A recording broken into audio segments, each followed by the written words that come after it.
নমস্কার দর্শকবৃন্দ, ভক্তির আলো টিভির পক্ষ থেকে আপনাদের জানাই আন্তরিক প্রণাম।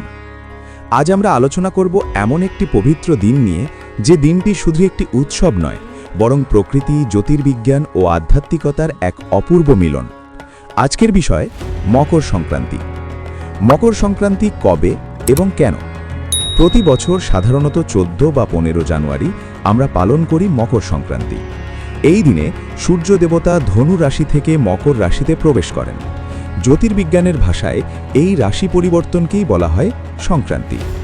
12টি সংক্রান্তির মধ্যে মকর সংক্রান্তি সবচেয়ে গুরুত্বপূর্ণ, কারণ এই দিন থেকেই শুরু হয় উত্তরায়ণ, অর্থাৎ সূর্য তার যাত্রা শুরু করেন দক্ষিণ দিক থেকে উত্তর দিকে।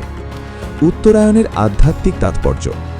সনাতন ধর্মে বলা হয় উত্তরায়ণ হল দেবতাদের দিন, দক্ষিণায়ন হল দেবতাদের রাত্রি। এর অর্থ কি?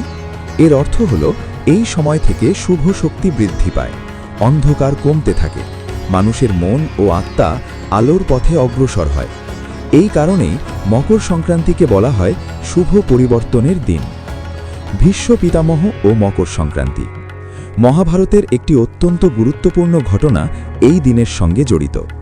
ভীষ্ম পিতামহ, যিনি ইচ্ছা মৃত্যুর বর পেয়েছিলেন, তিনি শরশয্যায় শুয়ে উত্তরায়ণের অপেক্ষা করেছিলেন, কারণ তার বিশ্বাস ছিল উত্তরায়ণে দেহত্যাগ করলে আত্মা মোক্ষ লাভ করে।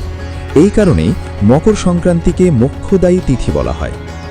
গঙ্গা স্নানের মাহাত্ম্য। এই দিনে গঙ্গা, যমুনা, গোদাবরী, নর্মদা এইসব পবিত্র নদীতে স্নান করার বিশেষ গুরুত্ব আছে। বিশ্বাস করা হয় মকর সংক্রান্তিতে গঙ্গা স্নান করলে বহু জন্মের পাপ ক্ষয় হয়। এই কারণেই গঙ্গাসাগর মেলা, প্রয়াগরাজের মাঘ মেলা এই সময়েই অনুষ্ঠিত হয়। এই দিনে কি করা উচিত? মকর সংক্রান্তির দিনে ভক্তদের কিছু বিশেষ করণীয় আছে। ভোরবেলা উঠে স্নান করা, সূর্যদেবকে জল অর্ঘ্য দেওয়া, তিল ও গুড় দান করা, গরিব ও অসহায় মানুষকে সাহায্য করা, ভগবানের নাম জপ করা, পিতামাতা ও গুরুজনের আশীর্বাদ গ্রহণ করা। শাস্ত্রে বলা হয়েছে এই দিনে করা দান বহু গুণ ফল দেয়। এই দিনে কি করা উচিত নয়? এই পবিত্র দিনে কিছু বিষয় বর্জন করা অত্যন্ত গুরুত্বপূর্ণ। ঝগড়া ও কলহ, মিথ্যা কথা বলা, কাউকে অপমান করা, নেশাজাত দ্রব্য গ্রহণ, অহংকার ও হিংসা। কারণ এই দিনটি আত্মশুদ্ধির দিন, সংযমের দিন, শুভ চিন্তার দিন। সব ধর্ম ও সব মানুষের উৎসব কেন? মকর সংক্রান্তি শুধুই ধর্মীয় নয়, এটি একটি প্রাকৃতিক উৎসবও। এই সময় নতুন ফসল ঘরে ওঠে, কৃষক সূর্যের প্রতি কৃতজ্ঞতা প্রকাশ করেন। এই কারণেই ভারতের বিভিন্ন প্রান্তে ভিন্ন নামে এই উৎসব পালিত হয়। বাংলায় পৌষ সংক্রান্তি, তামিলনাড়ুতে পঙ্গল, অসমে মাঘ বিহু, পাঞ্জাবে লোহরি। নাম আলাদা কিন্তু ভাবনা এক, সূর্য, প্রকৃতি ও জীবনের প্রতি কৃতজ্ঞতা। কেন অনেকেই আসল কারণ জানে না?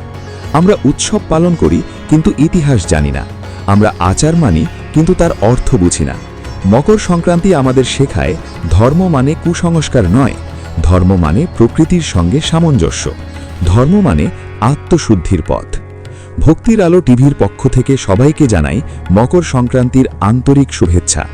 ধর্মকে জানুন, ধর্মকে বুঝুন, ধর্মকে হৃদয়ে ধারণ করুন এবং আরও পূজার আপডেট, একাদশীর মাহাত্ম্য, ধর্মীয় জ্ঞান সবার আগে পেতে সাবস্ক্রাইব করুন ভক্তির আলো টিভি চ্যানেল। হরে কৃষ্ণ, ধন্যবাদ।